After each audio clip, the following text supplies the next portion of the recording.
Hi friends, welcome to my YouTube channel Bank Aspirant Telugu. I hope all are you doing good and preparing well for the upcoming exams. So today video is about IBPS RRB Clerk Mains self-given exam analysis. So IBPS RRB Clerk Mains exam level ఎలా ఉండే అంటే paper డిఫికల్టీగా ఉండేనా, ఈజీగా ఉండేనా, లేకపోతే మోడరేట్గా ఉండేనా, and also section వైజ్లో ఏమేమి questions వచ్చాయి, ఎలాంటి క్వశ్చన్స్ వచ్చాయి అనేది కూడా ఈ వీడియోలో చూసేద్దాం. అండ్ ఆల్సో నా ఓవరాల్ అటెంప్ట్స్ ఏంటి, సెక్షన్ వైజ్ అటెంప్ట్స్ ఏంటి అనేవి కూడా ఈ వీడియోలో చూసేద్దాం. సో వీడియో లాస్ట్ వరకు చూడండి. Let's get start. So first RRB clerk mains exam. So ఈసారి ఎగ్జామ్ అనేది 2 షిఫ్ట్స్లో జరిగింది కదా. So shift 1, shift 2. సో నా ఎగ్జామ్ వచ్చేసి షిఫ్ట్ 2లో ఉండే. సో మీ ఎగ్జామ్ ఏ షిఫ్ట్లో ఉండే కామెంట్ చేయండి. నా ఎగ్జామ్ వచ్చేసి షిఫ్ట్ 2లో ఉండే. సేమ్ ఆర్ఆర్బీపీఓలానే రీజనింగ్ ఫస్ట్ ఓపెన్ అయింది, then computer, then GA, then English, then quant. So మనం సెక్షన్ వైజ్ ఏమేమి క్వశ్చన్స్ వచ్చాయి, ఎలాంటి టైప్ క్వశ్చన్స్ వచ్చాయనేవి చూద్దాం ఇప్పుడు. సో రీజనింగ్లో ఫస్ట్ సిలాగిజంలో క్వశ్చన్స్ 3 ఇచ్చేసి డస్ ఫాలో అని ఇచ్చిండు, డస్ నాట్ ఫాలో అడగలేదు. సో డస్ ఫాలో అనే ఇచ్చిండు, అలాంటివి సిలాగిజం ఇచ్చిండు. Then data sufficiency normal 2 statements ఇచ్చేసి 2 స్టేట్మెంట్స్ ఇచ్చిండు, 3 రాలేదు, జస్ట్ 2 వచ్చాయి. Then puzzles and seating arrangement మొత్తం కలిపిస్తే ఫస్ట్ మనకు మంత్ బేస్డ్లో మార్చ్, ఏప్రిల్, మే ఇచ్చేసి ఇట్లా 6 మెంబర్స్ ఇచ్చాడు. Then odd number date, even number date ఇలా ఇచ్చేసి వీళ్ళకు ఒక వేరియబుల్ ఉండే, అంటే లావెండర్, టీల్ అలాంటి ఒక వేరియబుల్తో ఇచ్చాడు. మరీ హార్డ్గా లేకుండా ఈజీ ఉండే, డూయబుల్ ఉండే. ఇయర్ బేస్డ్ 2024 బేస్ ఇయర్ ఉండే. దాంట్లో సేమ్ ఏజెస్ వచ్చే 8 మెంబర్స్ ఉండే అనుకుంటా. 8 మెంబర్స్ ఉండే, వాళ్ళ ఏజ్ క్యాలిక్యులేషన్ చేసి చెప్పాలి. ఇది కూడా ఈజీగానే ఉండే. లీనియర్ అరేంజ్మెంట్లో 8% ఇచ్చిండు, 8 ఇచ్చిండు. మళ్ళీ నార్త్ సౌత్ డెఫినెట్గా చెప్పలేదు, కానీ నార్త్ మెంబర్స్ ఎక్కువ ఉంటారు సౌత్ కన్నా అనేసి ఇలాంటి ఒక కండిషన్ ఇచ్చేసిండు. సో ఇది కూడా ఈజీ ఉండే. మొత్తానికి పజిల్స్ అండ్ సీటింగ్ అరేంజ్మెంట్ ఈజీగానే ఉండే, డూయబుల్ ఉండే. యాక్చువల్లీ రీజనింగ్ మరీ హార్డ్ రాలేదు, ఈజీగా ఉండే రీజనింగ్ సెక్షన్ అనేది. సో నార్త్ ఎక్కువ మంది చూస్తారు, సౌత్ తక్కువ మంది చూస్తారు, అలాంటి వచ్చింది. నాకు చేస్తే మేబీ 3 సౌత్ వచ్చి 5 నార్త్ వచ్చాయి అనుకుంటా, అలా వచ్చాయి. కంపారిజన్ బేస్డ్ ఒక పజిల్ వచ్చింది. దెన్ వీక్ బేస్డ్ అంటే మండే, ట్యూస్డే అలాంటిది ఒకటే చిన్న పజిల్ వచ్చేసి ఒకటే క్వశ్చన్ వచ్చింది దాన్ని, 2, 3 రాలేదు, ఒకటే క్వశ్చన్ వచ్చింది దాన్ని. వర్డ్ ఫార్మేషన్ క్వశ్చన్ వచ్చాయి, ఇంకా 2, 3 మిస్లీనియస్ ఉన్నాయి కావచ్చు.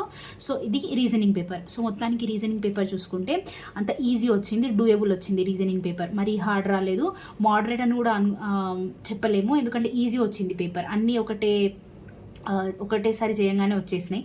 మరి 2, 3 పాసిబిలిటీస్ అలా ఏం జరగలేదు. రీజనింగ్లో మాత్రం ఈజీ వచ్చింది రీజనింగ్ పేపర్. దెన్ నెక్స్ట్ కంప్యూటర్లో యాజ్ యూజువల్ నార్మల్ క్వశ్చన్స్ వచ్చినాయి. క్వశ్చన్స్ ఎలాంటివి వచ్చినాయంటే ఇందులో ఏది యాంటీవైరస్ కాదు, ఫాదర్ ఆఫ్ ఇంటర్నెట్ ఇలాంటివి అడిగిండు, షార్ట్ కట్ కీస్ అడిగిండు, అలాంటివి నార్మల్ క్వశ్చన్సే కంప్యూటర్లో యాజ్ యూజువల్. సేమ్ ఆర్ఆర్బీపీఓ లాగానే కంప్యూటర్ ఇందులో కూడా అవే అడిగిండు. మరి ఏదో అవుట్ ఆఫ్ ది బాక్స్ ఏం క్వశ్చన్స్ రాలేదు, ఇందులో నుంచి కూడా నార్మల్ క్వశ్చన్స్ వచ్చాయి కంప్యూటర్లో నుంచి.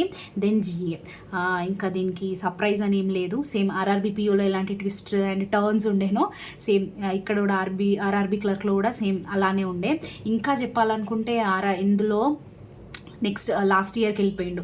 ఒక క్వశ్చన్ డిసెంబర్ 2023 అంటే ఒక క్వశ్చన్లో మెన్షన్ చేస్తాడు కదా యాజ్ పర్ దిస్ మంత్ అనేసి, అలా డిసెంబర్ 2023 నుంచి ఒక క్వశ్చన్ ఉండే. అండ్ జూలై నుంచి కూడా, జూలై నుంచి ఈ ఇయర్ జూలై అనుకో, జూలై 2024 అక్కడ నుంచి ఉండే. ఇవి 2 అంటే మంత్ ఇచ్చేసాడు అన్నట్టు ఆ క్వశ్చన్లోనే. సో అలా నాకు గుర్తున్నాయి. సో డిసెంబర్ 2023 నుంచి ఒక క్వశ్చన్ వచ్చింది, మంత్ అంటే జూలై 2024 ఇక్కడ నుంచి ఒక క్వశ్చన్ వచ్చింది. ఇంకా ఏమేమి క్వశ్చన్స్ వచ్చాయి జీఏలో అంటే, అయినా దీన్ని జీఏ జనరల్ అవేర్నెస్ కాదు, జనరల్ నాలెడ్జ్ అనే అనాలి ఇక్కడ నుంచి, ఎందుకంటే క్వశ్చన్స్ సేమ్ అలానే అడుగుతున్నాడు. నో కరెంట్ అఫైర్స్, అసలు కరెంట్ అఫైర్స్ అయితే సెప్టెంబర్, ఆగస్ట్ అలాంటివి అసలు కరెంట్ అఫైర్స్ టైపే అడగలేదు. క్వశ్చన్స్ అడిగే విధానమే చేంజ్ అయిపోయింది మొత్తానికి. మనం ఏం చదువుతున్నామో దానికి మొత్తం ఆపోజిటే అడుగుతున్నాడు. ఆర్ఆర్బీపీలో చూసాం, నేను ఆర్ఆర్బీ క్లర్క్లో కూడా చూసాం. క్వశ్చన్ అడిగే విధానం చేంజ్ అయింది. క్వశ్చన్ టఫ్గా ఉందా అంటే లేదు. క్వశ్చన్ని అంటే మనం చదివిన క్వశ్చన్ మనకు ఇది చదవమని మనకు గుర్తుంటుంది కదా, అప్పుడు మనము ఈజీగా ఆన్సర్ చేస్తే ఈజీ ఉన్నట్టు. కాకపోతే ఆ క్వశ్చన్ మనం చదివినా కూడా మనం దాన్ని అటెంప్ట్ చేయలేకపోతే అప్పుడు ఆ క్వశ్చన్ పేపర్ డిఫికల్టీ లెవెల్ వచ్చిందని అన్నట్టు. కానీ ఇక్కడ పేపర్ డిఫికల్టీ లెవెల్ కాదు, వాడు అడగడమే అవుట్ ఆఫ్ ది బాక్స్ అడిగిండు, అంటే వేరే జనరల్ నాలెడ్జ్ టైప్ క్వశ్చన్స్ ఎక్కువ అడిగిండు. నాకు వచ్చిన ఫస్ట్ క్వశ్చన్ కాబట్టి నాకు గుర్తుంది, ఎయిర్పోర్ట్ బెస్ట్ స్టాఫ్ అనేది ఉండే. సో మన హైదరాబాద్ అనుకుంటా అది. సో ఆ ఆన్సర్ నేను టిక్ చేసా. సో ఫస్ట్ ఆ క్వశ్చన్ వచ్చింది. తర్వాత స్పోర్ట్స్ నుంచి 2 క్వశ్చన్స్ వచ్చాయి. ఏమేమి వచ్చాయంటే ఆల్ ఇండియా ఫుట్బాల్ది ఆల్ ఇండియా మన ఇండియాది ఒకటి అడిగిండు. ఇంకా స్పోర్ట్స్ ఏంటంటే నోవాక్ జోకోవిచ్ వాళ్ళది లారెన్స్ స్పోర్ట్ అది అడిగిండు. అది అవార్డు ఎవరికి ఇచ్చిర్రు, ఆల్ ఇండియా ఫుట్బాల్ది అది మెన్స్ కేటగిరీలో అది అవార్డు ఎవరికి ఇచ్చిర్రు అది అడిగిండు. దెన్ నెక్స్ట్ కొల్లేరు లేక్ ఎక్కడ అంటే ఏ రెండు నదుల మధ్యలో ఉందో అది అడిగిండు. దెన్ మన్రేగా స్కీమ్ నుంచి క్వశ్చన్ అడిగిండు. ప్రయాస్ అనే స్కీమ్ అడిగేసి అందులో అనుకుంటా ఫుల్ ఫామ్ ఏంటి అని అడిగిండు ఇక్కడ. దెన్ నెక్స్ట్ ఆస్కార్లో బెస్ట్ యాక్టర్ అవార్డు అడిగిండు. ఇక్కడ ఆస్కార్ నుంచి డాన్స్ ఫామ్స్ అడిగిండు. అంటే పేరు ఇచ్చేసి ఏ డాన్స్ ఫామ్ ఇన్కరెక్టో అలా అడిగిండు. వైల్డ్ లైఫ్ శాంచురీస్ కూడా సేమ్, ఏది కరెక్ట్ పేరు కాదో అది అడిగిండు. ఐసీసీ మీటింగ్ ఎక్కడ జరిగింది అది అడిగిండు. దెన్ పిఎం ఆవాస్ యోజనలో అంటే నార్మల్గా నేను చదివే విధానం చెప్తున్నా మీకు. పిఎం ఆవాస్ యోజన అంటే ఎప్పుడు లాంచ్ అయింది, ఎవరు లాంచ్ చేశారు, ఎక్కడి నుంచి లాంచ్ అయింది, అందులో ఉన్నవి అన్నీ చదువుతా. మోస్ట్లీ ఎక్స్టెండెడ్ డేట్ అయినా ఎంత లోన్ ఇస్తున్నారు అది చదువుతా. కాకపోతే వాడు అడిగింది ఏంటంటే అంటే స్క్వేర్ ఫీట్స్ ఉంటాయి కదా. ఇప్పుడు పిఎం ఆవాస్ యోజన అంటే హౌస్ కన్స్ట్రక్ట్ చేయడం వాళ్ళకి ఇవ్వడం కదా, అంటే ఇందిరమ్మ హౌస్ లాగా అలా. సో ఎన్ని స్క్వేర్ ఫీట్ ఉంటుంది అనేసి అలా ఆ క్వశ్చన్ అడిగిండు. అది నేను అటెంప్ట్ అయితే చేయలేదు, అలా అడిగిండు. నేను చెప్పా కదా సేమ్ డిసెంబర్ 2023 నుంచి ఒక క్వశ్చన్ వస్తే జూలై మన ఈ మంత్ జూలై నుంచి 2024 నుంచి ఒక క్వశ్చన్ వచ్చింది. ఎందుకంటే క్వశ్చన్లో జూలై అని మెన్షన్ చేసాను, సో నాకు అలా గుర్తుంది. ఎస్డిజి ఇండెక్స్లో ఒకటి కేరళ టాప్ అయితే ఇంకొకటి ఏది అని అలా అది అడిగిండు.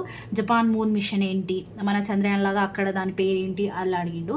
ఇక్కడ డిఎఫ్ ఫండ్ అంటే ఉద్గమ్ పోర్టల్ ఉంటుంది కదా, అక్కడ మనము అన్క్లెయిమ్డ్ డిపాజిట్స్ రికవర్ చేసుకోకపోతే ఇక్కడ ఈ ఫండ్లోకి వెళ్తుంది కదా, ఇక్కడ మళ్ళీ రికవర్ చేసుకోవాలంటే ఎంత టైం అంటే చేసుకోవచ్చా, అసలు రికవర్ చేసుకోవచ్చా రాదా అలా క్వశ్చన్ అడిగిండు. సో మోస్ట్లీ నాకు ఇవి గుర్తున్నాయి క్వశ్చన్స్. మీకు ఏమన్నా ఇంకా గుర్తుంటే మీరు డెఫినెట్గా కామెంట్ చేయండి క్వశ్చన్స్. సో నాకు గుర్తున్న అయితే ఇన్ని. సో జిఏ అంటే ఇంకా ఏం చెప్పాలి, జిఏ సేమ్ సర్ప్రైజ్ అయిపోతా. ఆల్రెడీ ఆర్ఆర్బీపీఓలో సర్ప్రైజ్ అయినా, సో ఆర్ఆర్బీ క్లర్క్లో ఏం సర్ప్రైజ్ అనిపించలేదు నాకు. కానీ మరీ డిసెంబర్ నుంచి పోయిన ఇయర్ నుంచి ఇలా అడుగుతాడు అనుకోలేదు. మోస్ట్లీ జనరల్ నాలెడ్జ్ టైప్ క్వశ్చన్సే ఎక్కువ అడిగిండు. మళ్ళీ ఈవీఎం మషిన్ అంటే ఎలక్ట్రాల్, అది మన ఎలక్షన్స్ టైంలో ఆ మషిన్ ఉంటుంది కదా మనం ఓట్స్ వేసేది, అందులో మ్యాక్సిమం ఎన్ని ఓట్స్ కలెక్ట్ అవుతాయి అనేది ఇచ్చేసిండు. 2000 ఆప్షన్స్లో 2000, 3000 ఇలాంటివి ఉండే. ఇది అడిగిండు అన్నట్టు స్పోర్ట్స్ నుంచి. ఇంకొకటి ఆబిచరీ నుంచి కూడా ఒక క్వశ్చన్ వచ్చింది. అంటే ఒక పర్సన్ పేరు నాకు గుర్తులేదు కానీ ఆయన చనిపోయాడు, ఆయన ఏ ఫీల్డ్కి సంబంధించిన వాడు, ఆ క్వశ్చన్ వచ్చింది. దెన్ నెక్స్ట్ మళ్ళీ కొన్ని స్కీమ్స్ నుంచి కూడా క్వశ్చన్స్ వచ్చాయి. స్కీమ్స్ నుంచి అంటే ఇది ఏ స్కీమ్లో మర్జ్ అయింది, ఇది ఏ స్కీమ్లో నుంచి వచ్చింది, స్కిల్ ఇండియా మిషన్ సంథింగ్ అలాంటివి స్కీమ్స్ నుంచి క్వశ్చన్ అడిగాడు. సో మొత్తానికి ఇది డిఫికల్ట్ అని నేను చెప్పుకుంటా, ఎందుకంటే మనం చదివింది మనకు రాకపోతే అది డిఫికల్ట్గానే అనిపిస్తుంది. సో నేను ఏప్రిల్ నుంచి చదివిన, అది జనవరి మార్చ్ నుంచి కూడా అడిగేసిండు, ఏమో ఇంకా చెప్పలేము కానీ. సో ఇది నాకు డిఫికల్ట్గా అనిపించింది. జిఏ రీజనింగ్ ఈజీ ఉండే, కంప్యూటర్ యాజ్ యూజువల్ ఉండే. జిఏ సేమ్ నాకైతే డిఫికల్ట్గా అనిపించింది. మీకు ఎలా అనిపించిందో డెఫినెట్గా కామెంట్ అయితే చేయండి. దెన్ నెక్స్ట్ మనం ఇంగ్లీష్కి వచ్చేస్తే, ఇంగ్లీష్ కొంచెం ప్యాటర్న్ చేంజ్ అయిందని అనుకోవాలి లాస్ట్ ఇయర్కి. సో ఎలా అంటే వర్డ్స్ ఇచ్చేసి సినానిమ్స్ ఏంటి, వర్డ్స్ ఇచ్చేసి యాంటోనిమ్స్ ఏంటి. అంటే ఇప్పుడు స్టేట్మెంట్స్లో అంటే మనకు ఆప్షన్ స్టేట్మెంట్ ఎలా ఇచ్చేసిందంటే కింది వాటిలో ఏది దీనికి ఆపోజిట్, ఫస్ట్ ఒక వర్డ్ ఇచ్చేసి దీనిలో ఏది ఆపోజిట్, ఏది సినానిమ్, ఏది యాంటనిమ్ అలా ఇచ్చేసిండు. దెన్ మిస్పెల్డ్ క్వశ్చన్స్ కూడా మిస్పెల్ట్ ఇచ్చేసి, ఇవి 3 ఏమంత కొత్త ఏం కాదనుకోండి, కానీ సింగులర్ ప్లూరల్ కూడా ఇచ్చిండు. అంటే ఇప్పుడు ఒక 2 పేరు ఇచ్చేసి దీని సింగులర్ ప్లూరల్, ఇది బెస్ట్ కరెక్ట్ పేరా కాదా అలాంటివి సింగులర్ ప్లూరల్ క్వశ్చన్స్. ఇది కొత్తగా చూడడానికి. అంటే ఆర్ఆర్బీ క్లర్క్లో లాస్ట్ ఇయర్ అయితే అడగలేదు, ఈ ఇయర్ అడిగిండు కాబట్టి చెప్తున్నా.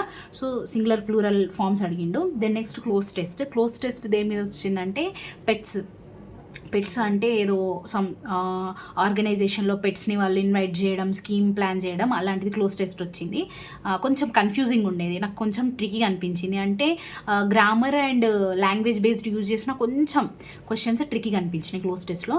ఎర్రర్స్ ఇవేంటో నాకైతే ఎర్రర్స్ ఒక్కటి కూడా చేయలేదు నేను, మేబీ ఒక 2 చేసా కావచ్చు. కొంచెం హార్డ్ అనిపించినాయి నాకు. అంటే ఈజీ ప్యాటర్న్, ఈజీనే, నార్మల్ ప్యాటర్నే, సెంటెన్స్ ఇచ్చేసి ఏబిసిడి ఇచ్చేసి ఎందులో ఎర్రర్ ఉందో ఫైండ్ అవుట్ చేయమన్నాడు. నాకు మరి అంత ఈజీగా అనిపించలేదు, కొంచెం డిఫికల్టీగా అనిపించినాయి ఎర్రర్స్ మాత్రం. ఎర్రర్స్ అంటున్నా. దెన్ నెక్స్ట్ ఆర్సీకి వచ్చేస్తే 2 ఆర్సీస్ వచ్చినాయి. ఒక ఆర్సీ ఏమో దేనిపైన బేస్డ్ అంటే మైక్రోబయాలజిస్ట్, సైంటిస్ట్, అంటే తను ఏదో బ్యాగ్ ఇన్వెంట్ చేస్తాడు అన్నట్టు. అందులో ఏదో మస్కిటోస్ సంథింగ్, తంజానియా మస్కిటోస్ ఆ రిలేటెడ్ వచ్చింది. ఈజీగానే ఉండే, చదివి ఆన్సర్స్ చేసే టైప్ ఉండే, ఈజీగానే ఉండే. దెన్ నెక్స్ట్ షైన్, ఇంకో ఆర్సీ ఉంటుంది కదా, అండ్ షైన్ క్రియేటర్, ఒక షైన్ అనే అబ్బాయి క్రికెట్ ఫీల్డ్లో ఎలా తను ఫేస్ చేశాడు, ఎలా అచీవ్ అయ్యాడు, అది ఉండే, ఆ బేస్డ్ ఆర్సీ ఉండే. సో ఆర్సీ రెండు ఈజీగానే ఉండే, మనము నార్మల్ లాంగ్వేజే ఉండే, మరీ ఎక్కువ డిఫికల్ట్ క్వశ్చన్స్ ఏం లేకుండే. సో అలా ఉండే. ఇక్కడ షైన్ క్రికెటర్లో ఆర్సీలో 3 హైలైటెడ్ వర్డ్స్ ఉండే, అవి ప్యాటర్న్ అంటే సీక్వెన్స్ చేంజ్ అవుతుందా అవ్వదా అనేది ఒక క్వశ్చన్ ఉండే. సో దీంట్లో అది ఉండే, దీంట్లో నార్మల్ క్వశ్చన్స్ ఉండే. మొత్తానికి ఇంగ్లీష్ ఈజీ టు కొంచెం మోడరేట్ ఎందుకు అంటున్నా అంటే కొంచెం క్లోజ్ టెస్ట్ ట్రికీగా అనిపించింది, అండ్ ఎర్రర్స్ కొంచెం ఇవి కొంచెం నాకు అనిపించినాయి. సో కొంచెం ఈజీ టు మోడరేట్ అని చెప్పుకోవచ్చు ఇంగ్లీష్. సో అది జిఏ కంటే ఈజీగానే వచ్చింది, ఇంగ్లీష్ కొంచెం easy to moderate. Then next మనం క్వాంట్కి వచ్చేస్తే క్వశ్చన్స్ వచ్చాయి and quadratic equations. Approximations 5 questions వచ్చాయి అనుకుంటా. క్వాడ్రాటిక్ ఈక్వేషన్స్ వచ్చేసి 3 లాస్ట్లో ఉండే, నాకు లాస్ట్లో వచ్చాయి. సో క్వాడ్రాటిక్ ఈక్వేషన్స్ 3 ఉండే, 5 లేకుండే 3 ఉండే. దెన్ నెక్స్ట్ మనం డిఐకి వచ్చేస్తే డిఐ 2 వచ్చాయి అనుకుంటా. సో 2లో ఫస్ట్ డిఐ వచ్చేసి ఆఫ్లైన్ ఆన్లైన్, ఒక టేబుల్ డిఐ అంటే జస్ట్ ఒక టేబుల్ ఉండే, అందులో ఫస్ట్లో డిఫరెన్స్ ఇచ్చేసి తర్వాత ఏమో ఇచ్చాడు. ఇది నేను ట్రై చేశాను కానీ నాకు రాలేదు, సో అందుకే అంత పర్టికులర్గా గుర్తులేదు నాకు. మీకు గుర్తుంటే కామెంట్ చేయండి. ఆఫ్లైన్ ఆన్లైన్ ఇచ్చేసి అందులో మేల్స్ ఫీమేల్స్ ఇచ్చాడో లేకపోతే ఏదో ఇచ్చాడు. ఇక్కడ ఇది ఒక డిఐ ఉండే. మళ్ళీ నెక్స్ట్ ఇంకో డిఐ ఏమో bar graph and table combined ఉండే. అది అందులో ఎలా ఉండేనంటే ఫస్ట్ బార్గ్రాఫ్లోనేమో నెంబర్ ఆఫ్ మెయిల్స్ ఉండే, వాళ్ళు ఏదో క్యాంపెయిన్ ఏదో అటెండ్ చేస్తున్నారనుకుంటా, దాని బేస్డ్ ఉండే.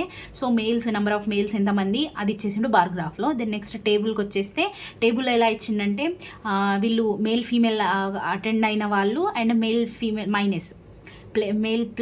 ప్లస్ ఫీమేల్ ఇచ్చిండు, ఇక్కడ మేల్ మైనస్ ఫీమేల్ ఇచ్చిండు.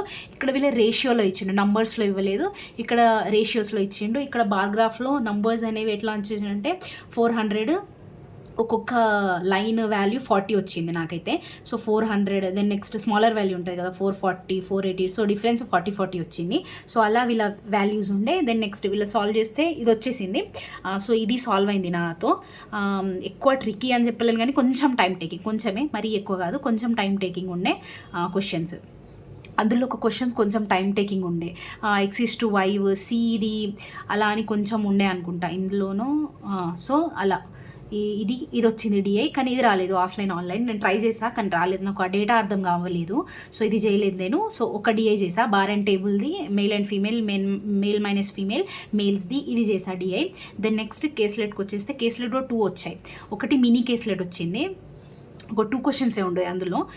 అది ఎలా ఉండేనంటే సండే మండే ఇచ్చేసి సోల్డ్ అన్సోల్డ్ అలా ఇచ్చేసిండు. అది నేను ట్రై చేసా కానీ అది నాకు రాలేదు. ఇక్కడ మరి తొందర చేయడంలో డేటా మిస్ అయింది కావచ్చు, కానీ ఇది నాకు రాలేదు, ఈ కేస్లెట్ రాలేదు. దెన్ ఇంకో కేస్లెట్ ఉండే, అది వచ్చింది.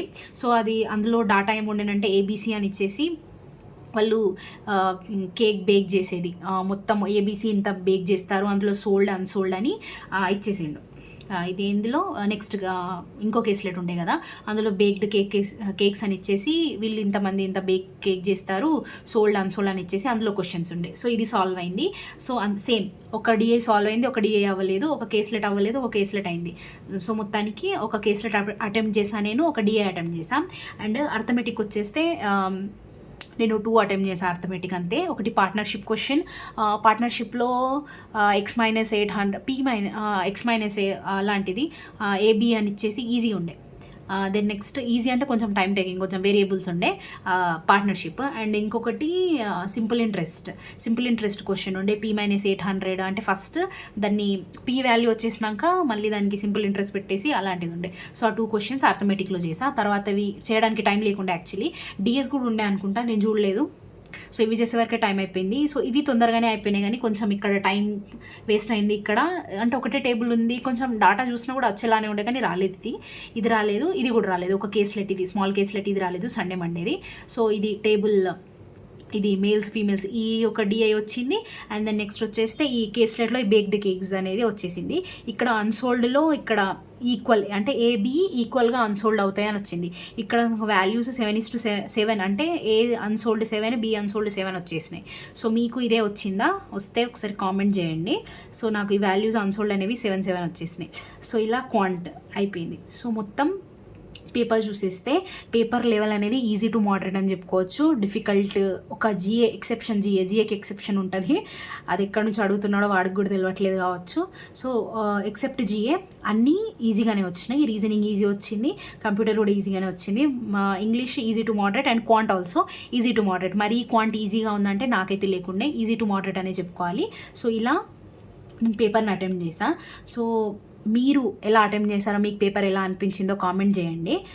నేను మీ ప్రతి కామెంట్ని చదువుతా. సో మీరు అన్ని కామెంట్, మీ సెక్షన్ వైజ్ అటెంప్ట్స్ ఏంటి అవన్నీ మీరు కామెంట్ చేయండి. మీకు పేపర్ ఎలా అనిపించింది అది కూడా కామెంట్ చేయండి. సో ఇప్పుడు నా అటెంప్ట్స్ గురించి మాట్లాడుకుందాం. సో ఫస్ట్ రీజనింగ్లో నేను అటెంప్ట్ చేసినవి 36 40కి. ఇక్కడ మేబీ డిఎస్ ఇంకా చేయాల్సి ఉండేది, చేసేదాన్నేమో, కానీ టైం లేకుండే. మేబీ అందులో ఒక వర్డ్ ఫార్మేషన్ క్వశ్చన్ ఉండే కదా, అంటే థర్డ్ ఫ్రమ్ లెఫ్ట్ వర్డ్స్ని లెటర్స్ని తీసుకొని మీనింగ్ఫుల్ వర్డ్ ఫామ్ అయితే అలాంటి అక్కడ కొంచెం టైం వేస్ట్ అయింది నాది. అది చేయకుండా వేరే చేస్తుంటే బాగుండేది. సో ఇక్కడ రీజనింగ్లో 36 అయినాయి. కంప్యూటర్లో వచ్చేసి 30. కంప్యూటర్లో 30. దెన్ నెక్స్ట్ కంప్యూటర్లో 30. దెన్ నెక్స్ట్ జిఏకి వచ్చేస్తే 16, జిఏలో 16. అండ్ దెన్ నెక్స్ట్ ఇంగ్లీష్కి వచ్చేస్తే 31, క్వాంట్కి వచ్చేస్తే 81. సో ఇవ్వండి నా అటెంప్ట్స్. రీజనింగ్లో 36, ఎందుకంటే రీజనింగ్ ఈజీ వచ్చింది. మేబీ అందరూ కూడా 30+ డెఫినెట్గా అటెంప్ట్ చేసి ఉంటారు. కంప్యూటర్ కూడా ఆల్మోస్ట్ డూయబుల్లే వచ్చింది, మరి అంత ఈజీగా కూడా అని చెప్పలేం, కానీ బాగానే వచ్చింది కంప్యూటర్. జిఏ ఇంకేం చెప్పాలి జిఏ గురించి, కానీ జనరల్ నాలెడ్జ్ అనుకోవాలి ఇది. బాగానే అక్యురసీ అంటే జిఏలో 80 to 90 ఉంటుంది. మరీ అన్నీ నేను చదవనివి రాలేదంటే కొన్ని వచ్చినాయి నేను చదివినవి. సో జిఏలో 16 English 31, easy to moderate, except నాకు ఎర్రర్స్ రాలేదు, క్లోజ్ టెస్ట్ రాలేదు. సో ఇంగ్లీష్లో 31, క్వాంట్లో 21. మేబీ ఇక్కడ టైం వేస్ట్ చేయకపోతే ఇంకా కొంచెం అర్థమెటిక్ ఎక్కువ అటెంప్ట్ చేసేదాన్నేమో, ఎందుకంటే ఇక్కడ కొంచెం టైం వేస్ట్. ఇక్కడ డిఐలో కేస్లెట్ తొందరనే స్కిప్ చేసా, కానీ ఇక్కడ ఈ డిఐ కొంచెం ఒక 2-3 minutes ఎక్కువ తీసుకున్నా అయినా అవ్వలేదు. సో ఇక్కడ టైం లాస్ అయింది నాది. సో 21, ఇక్కడ క్వాంట్లో 21 అటెంప్ట్స్ అయినాయి. సో నా ఓవరాల్ అటెంప్ట్స్ వచ్చేసి 134. సో ఇక్కడ ఇవి సెక్షన్ వైజ్ అటెంప్ట్స్ అండ్ నా ఓవరాల్ అటెంప్ట్స్ వచ్చేసి 134. సో అక్యురసీ అంటే రీజనింగ్ క్వాంట్లో 100%, కంప్యూటర్లో కూడా మోస్ట్లీ 90%, ఇంగ్లీష్లో కూడా 90%, జిఏలో 85 to 90 అనుకోవచ్చు. సో ఇది నా అక్యురసీ. మొత్తం పేపర్ చూసుకుంటే సేమ్ 85 to 90% అక్యురసీ ని మెయింటైన్ చేశాను నేను. సో ఓవరాల్ అటెంప్ట్స్ వచ్చేసి 134. ఇవి సెక్షన్ వైజ్ అటెంప్ట్స్. సో మీ ఎగ్జామ్ ఏ షిఫ్ట్లో ఉండే, షిఫ్ట్ 1లో ఉండేనా, షిఫ్ట్ 2లో ఉండేనా, మీ సెక్షన్ వైజ్ మార్క్స్ అండ్ మీ ఓవరాల్ అటెంప్ట్స్ మీరు డెఫినెట్గా కామెంట్ చేయండి. So that's it for the video. నాకు గుర్తున్నవన్నీ చెప్పాను నేను. ఇంకా ఏమైనా మిస్ అయితే మీరు కామెంట్ సెక్షన్లో చెప్పండి. ఈ వీడియో మీకు హెల్ప్ఫుల్గా అనిపించినట్లయితే, మీరు నాకు ఏమైనా సజెషన్స్ ఇవ్వాలనుకున్నా, మీకు ఏ టాపిక్ పైన వీడియో కావాలనుకున్నా, do let me know in the comment section and subscribe to my YouTube channel banking aspirant Telugu. I hope you love this video. See you in the next video. Bye bye.